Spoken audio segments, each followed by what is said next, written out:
हमको मुसलमान होने की सजा नहीं मिलनी चाहिए। और इसमें हम, इसीलिए हमारा नारा है कि हिंदू, दलित, पिछड़ा एक समान, हिंदू हो या मुसलमान, यह हमारा नारा इसीलिए है। तो उस नारे के साथ हम आए हैं। और जो शेड्यूल कास्ट वाले पर तो एक धार्मिक प्रतिबंध भी लगा हुआ है। वो प्रतिबंध कई बार कई जातियों के मामले में टूटा भी, हटा भी, सिखों के मामले में, न्यू बौद्ध के मामले में, लेकिन शेड्यूल ट्राइब पर तो कोई प्रतिबंध भी नहीं है। तो उसमें जो घुमंतु कई जातियां हैं, मदारी हैं, सपेरा हैं, बनगुजर हैं, ये जाति भी नहीं है, ये कबीला है, कबीला, ट्राइब। कास्ट और ट्राइब में फर्क होता है। तो उसी तरह से जो हमारे लोग ट्राइब हैं, उनको ट्राइब वाले में ले जाइए, उनकी गिनती उस खाने में करिए। जब जनगणना हो रही है तो बार बार काहे खर्चा कीजिएगा। आपने जो सरकार ने, केंद्र सरकार ने 2-2 कमीशन बनाया, रंगनाथ मिश्रा कमीशन, सच्चर कमेटी, उसमें ये रिकमेंडेशन है। तो इसको कीजिए। और इसमें सब जो पार्टियां इसकी मांग कर रही हैं उनके साथ हैं हम लोग। और सब, हम तो कहते हैं कि सबकी जनगणना हो, हिंदू, मुसलमान, सिख, ईसाई, जो भी जातियों के लोग हों, चाहे जनरल कैटेगरी के हों, चाहे ओबीसी के हों, चाहे दलित को। शेड्यूल कास्ट, शेड्यूल ट्राइब की होती है, ये अच्छी बात है, उनकी होनी चाहिए। तो उसका फायदा ये है कि जितना उनकी आबादी है उसके हिसाब से उनको प्रतिशत मिल जाता है। जब इन्होंने, सिद्दीक साहब ने ठीक कहा कि मंडल कमीशन के सामने भी ये प्रॉब्लम था कि ऑथेंटिक कोई डाटा नहीं है, वरना 27% ही रिजर्वेशन नहीं होता ओबीसी को। उसके भी पहले काका कालेलकर कमीशन बना था, जिसकी रिपोर्ट नहीं रखी। उसने एक ब्लूप्रिंट दिया, लेकिन उसने भी कहा कि हमारे पास कोई डाटा नहीं है, इसलिए इसका कोई मतलब नहीं है कि हम तय करें। तो यही मांग है कि अब वो डाटा जाति के आधार पर तैयार होना चाहिए, उसी के आधार पर तमाम सरकारी योजनाएं बननी चाहिए। उधर से कीजिए ना, उधर से जावेद बाबू, ठीक है।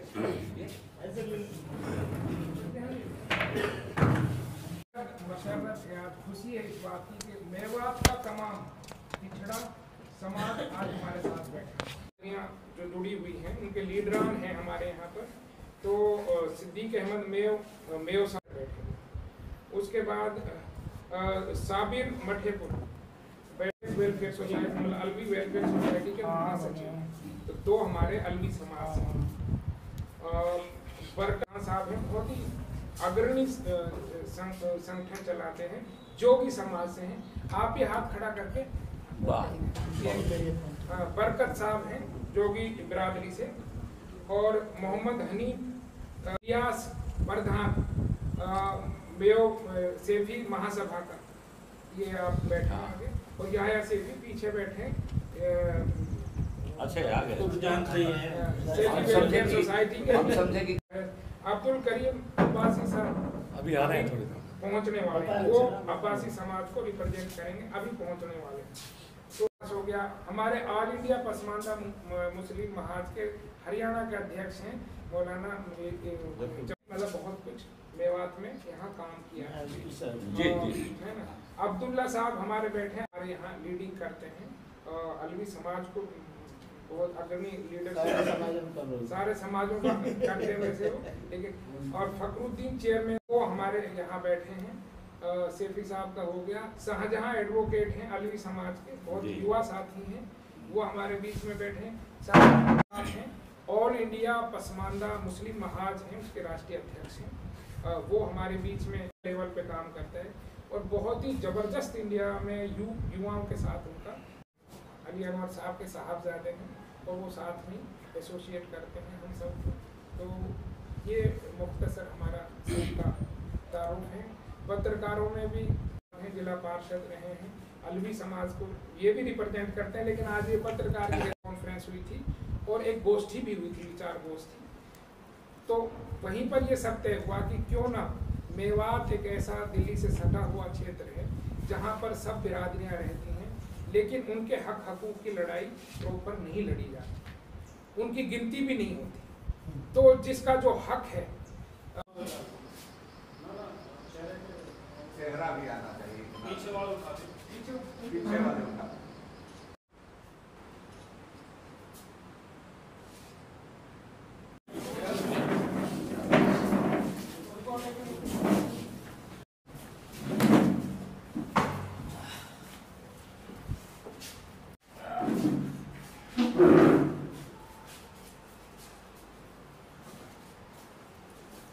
और सर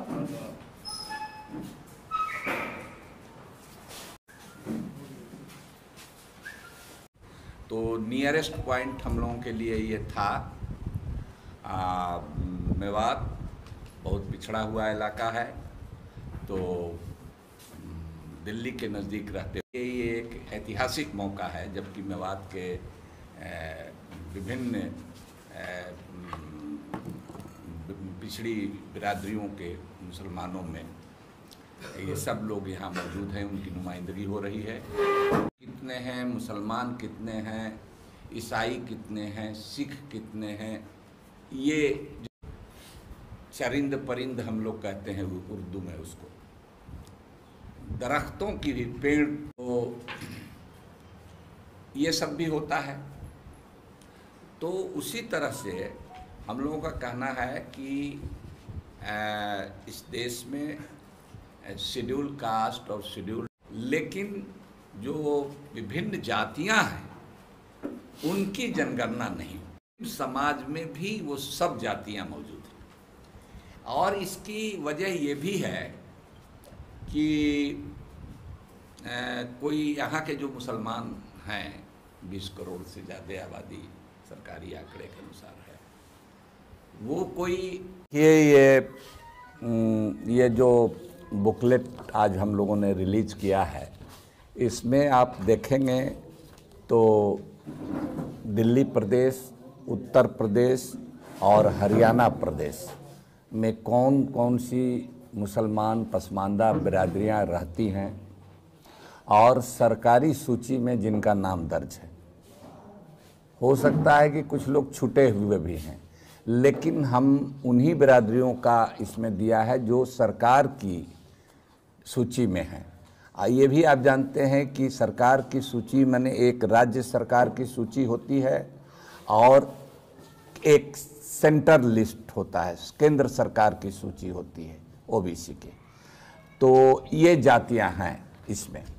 अब जाति जनगणना जब होगी, जिसकी मांग हो रही है बहुत मजबूती से, हम लोग भी उसके समर्थक हैं, तो उसमें हम अपने लोगों को बताने आए हैं कि भाई जो सरकारी सूची में जो क्रमांक है, वो क्रमांक आप उसमें जाति की जनगणना में बताते हुए अपनी जाति का नाम दर्ज कराइएगा।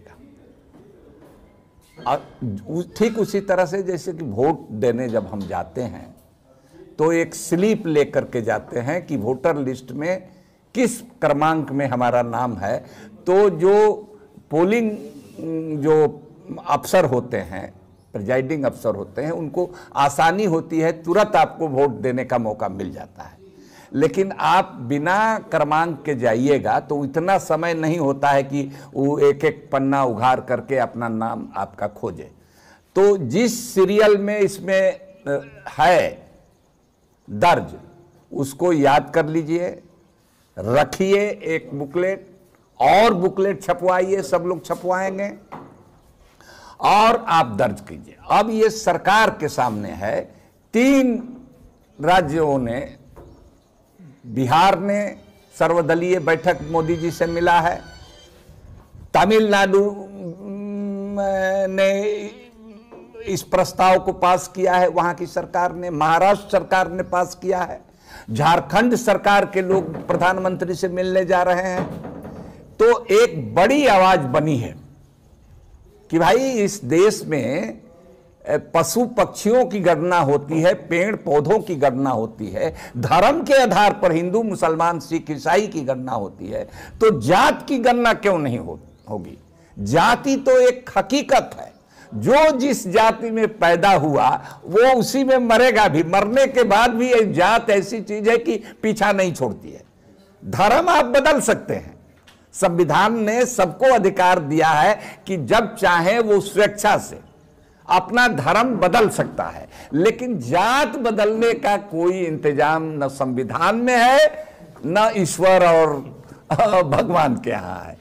आप वो जात नहीं बदल सकते हैं, धर्म बदल सकते हैं। बाबा साहब अम्बेडकर हिंदू धर्म छोड़ करके बौद्ध धर्म अख्तियार किए, लेकिन वहां भी उनकी जात वही है। वो कहे जाएंगे कि ये किस बिरादरी में, शेड्यूल कास्ट किस बिरादरी में होंगे। तो इसीलिए आर्थिक स्थिति बदल सकती है। एक अमीर आदमी रातों रात गरीब हो सकता है, एक फुटपाथी आदमी रातों रात अरबपति हो सकता है, लेकिन सामाजिक स्थिति आदमी की कुछ भी हो जाए वो वही रहेगी।